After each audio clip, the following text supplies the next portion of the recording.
मौर्यकालीन शासन व्यवस्था की यदि हम बात करेंगे तो मौर्यकालीन शासन व्यवस्था के अंतर्गत तीर्थ किसको कहते हैं? तीर्थ बड़े बड़े अधिकारियों को, बड़े बड़े अधिकारी तीर्थ कहलाते थे, जिन्हें महामात्र भी कहते थे, जिन्हें महामात्र भी कहते थे। यानी मौर्यकालीन शासन व्यवस्था के अंतर्गत तीर्थ वो होते थे जो बड़े बड़े अधिकारी होते थे और उनको महामात्र भी कहा जाता था। और कौटिल्य के अर्थशास्त्र के अनुसार, अर्थशास्त्र कौटिल्य की चर्चित पुस्तक है जिसका नाम है अर्थशास्त्र, उसके अनुसार तीर्थों की कुल संख्या कितनी है? 18। तीर्थों की कुल संख्या है 18। कौटिल्य के अर्थशास्त्र के अनुसार तीर्थों की कुल संख्या 18 है और उसमें सबसे पहला आता है मंत्री, ठीक है। जो प्रधानमंत्री का पद होता है वो राजा से डिफरेंट है, राजा के नीचे ही कोई भी चीज हुआ करता था। एक मंत्री की चर्चा आती है 18 तीर्थों में, जिनको वर्तमान में जो प्रधानमंत्री कह सकते हैं, वो प्रधानमंत्री के इक्विवेलेंट होता था। और एक मंत्री परिषद होता था जो सारे कार्यों का, दूसरे एक और तीर्थ की चर्चा यदि हम करेंगे तो एक मंत्री परिषद की भी चर्चा आती है, जो सारे कार्यों का समझिए कि रिजोल्यूशन वगैरह जो भी करना हो, जो भी नियम कायदा कानून बनाना हो, उस पर एक प्रस्ताव तैयार करता था और उस पर विचार विमर्श करता था, समीक्षा करता था और वह अंत में राजा के पास भेजता था कि महाराज इस तरह से यदि ऐसा किया जाए तो अच्छा होता। तो मंत्री और मंत्री परिषद दो तीर्थ की चर्चा हम लोगों ने कर लिया। और जैसा कि हमने पहले ही बताया कि तीर्थ का क्या अर्थ होता है, तीर्थ का अर्थ होता है महामात्र या उच्च अधिकारी। जो कौटिल्य के अर्थशास्त्र में वर्णित 18 उच्च अधिकारी हैं उन्हीं को तीर्थ कहा जाता है, ठीक है। और तीर्थ को महामात्र भी कहा जाता है। तो फिर अगले तीर्थ की ओर हम चलते हैं। तो एक तीर्थ है पुरोहित। पुरोहित जो है वो धार्मिक कार्यों की देखरेख करता था, उसकी अध्यक्षता करता था, धार्मिक कार्यों की, दान पुण्य से संबंधित कार्यों की, इन तमाम चीजों का मॉनिटरिंग कौन करता था? इन तमाम चीजों की मॉनिटरिंग करता था पुरोहित। और एक और है सेनापति। सेनापति की जहां तक बात हम करते हैं तो सेनापति जो है वो सेना का अध्यक्ष हुआ करते थे, सेना का सर्वोच्च अधिकारी सेनापति हुआ करते थे। इनको भी तीर्थ की श्रेणी में ही रखा गया है। और युवराज को भी उसी श्रेणी में रखा गया है। युवराज जिनको राजकुमार कहा जाता था, वह भी एक अधिकारी के रूप में ही, सर्वोच्च उच्चाधिकारी के रूप में ही गिने जाते थे मौर्यकालीन प्रशासन में। और उनका वो युवराज मतलब राजपुत्र हुआ करता था। राजकीय द्वार की रक्षा करने वाला भी एक असाधारण पुरुष हुआ करता था। बड़े बड़े अधिकारी हुआ करते थे जिनको दवारिक कहा जाता था। जैसे जो राजकीय द्वार की जो रक्षा करता थे वो बहुत बड़े अधिकारी हुआ करते थे। जैसे कि हम मान लेते हैं कि आप राष्ट्रपति भवन की सुरक्षा की बात कर लीजिए या लाल किला की सुरक्षा की बात कर लीजिए, तो साधारण दरोगा इंस्पेक्टर उसकी सुरक्षा नहीं करते हैं, बहुत बड़े बड़े अधिकारी उसकी सुरक्षा करते हैं। सीनियर मोस्ट IPS लेवल के अधिकारी वहां अवेलेबल होते हैं। तो उस तरह से दवारिक का पोस्ट भी साधारण नहीं था। और एक चर्चा और आती है, अंतर्वैदिक की चर्चा आती है, जिनको अंतरपुर का अध्यक्ष माना जाता था। अंतरपुर का अध्यक्ष, इसकी रक्षा अंतर्वैदिक करते थे। और वह अंतरपुर क्या होता था इसको जान लीजिए, वो महल के अंदर की निगरानी, सुरक्षा की निगरानी करता था, सुरक्षा की देखरेख करता था, महारानियों की सुरक्षा की देखरेख करता था।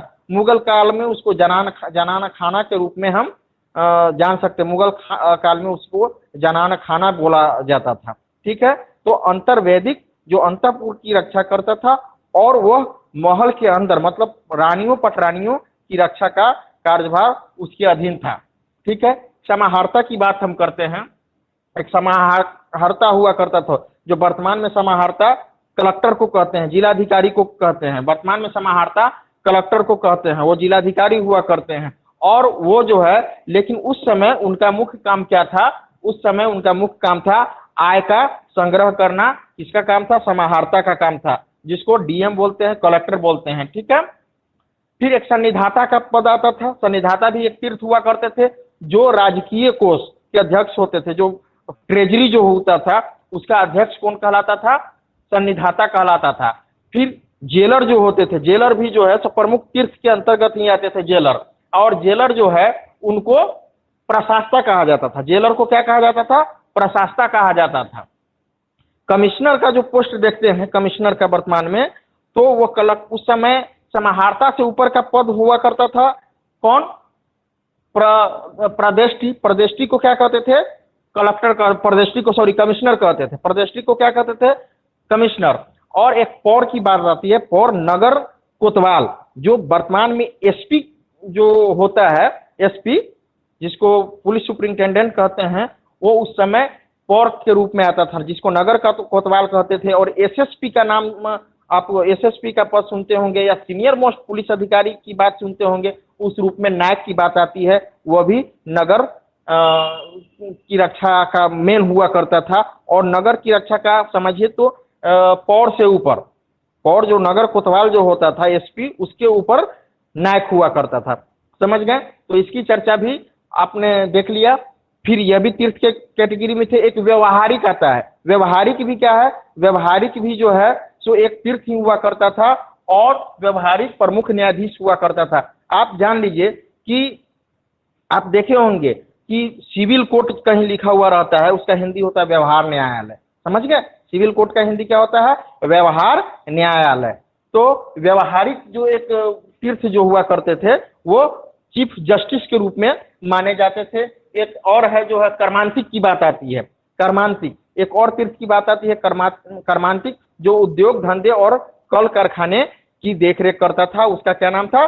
कर्मांतिक। वह भी एक तीर्थ ही था। एक और है दंडपाल, जो सेना के सामानों का संग्रह करता था। सेना के सामानों का संग्रह करता था, एकत्रित करता था, उसको दंडपाल की श्रेणी में रखते हैं। और एक और चर्चा आती है दुर्गपाल की, जो किले की रक्षा करता था। संपूर्ण किले की जो रक्षा करता था, जो राजा का जो किला होता था उसकी रक्षा करता था। वो उसको क्या बोलते थे? उसको दुर्गपाल बोलते थे। दुर्ग मतलब किला, किला का क्या मतलब होता है? राजमहल। संपूर्ण राजमहल की रक्षा जो करता था वो क्या कहलाता था? दुर्गपाल कहलाता था। और एक और देखे होंगे दौवारिक, जो समझिए कि दौवारिक जो था मेनली राज दरबार की रक्षा करता था। किला और किला के अंदर ही राज दरबार लगता था, तो राज दरबार की रक्षा करने वाला क्या कहलाता था? दौवारिक कहलाता था। समझ गए?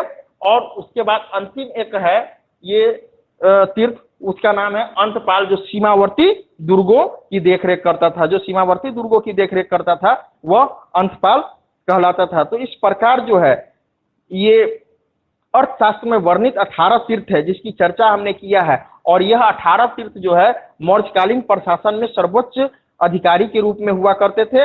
और वर्तमान परिप्रेक्ष्य में आप लोग तीर्थ का मतलब वर्तमान में लेने वाले, वर्तमान में होने वाले तीर्थ, उससे आप लोग कंपेयर नहीं कीजिएगा। और यह परीक्षोपयोगी है, मतलब परीक्षा के लिए काफी उपयोगी है। इसको आप माइंड में रखिएगा। कहीं ना कहीं इसका प्रभाव वर्तमान प्रशासनिक एवं शासनिक व्यवस्था में है, जो उससे थोड़ा बहुत मेल खाता है। समझ गए? तो इस चीज को आप लोग अच्छी तरह से ध्यान में रखिएगा। फिर अगले वीडियो में हम लोग जो है इसकी विशेषताओं को देखेंगे, या और कुछ मौर्यकालीन प्रशासन से संबंधित कुछ छूट गए होंगे, उनकी चर्चा हम लोग कर देंगे। तब तक के लिए धन्यवाद।